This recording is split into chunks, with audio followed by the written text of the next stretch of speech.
Българската надежда за достойно представяне на Евровизия 2012 София Маринова тази сутрин замина за Баку. На 24 май тя ще представи страната ни на престижния песенен конкурс. Много приятели и колеги изпратиха София Маринова на летището и пожелаха успех. Изпратя и нашият екип.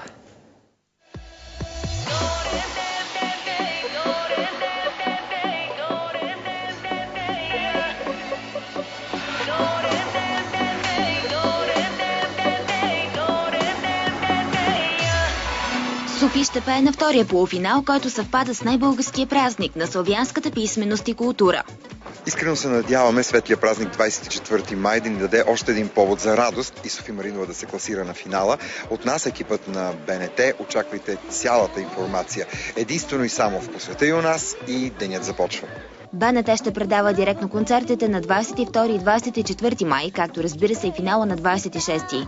Заедно с изпълнителката в Баку за късмет пътува и сина и Лоренцо. Знаете, че тук първия път, като си бях в България и първият момент, когато Драго ме попита какво си мислиш, нали, като спечелих. И аз се сетих за Лоренцо, нали, за думичките му: мамо, Господ да бъде с теб. И затова чувствам, че детето е добре да е с мене, защото ми дава сила. Преди да се качи на полета за Истанбул, откъдето ще лети за Баку, София разкри малка тайна около представянето си след 10 дни. На сцената тя ще пее в бяла рокля, декорирана със старо злато.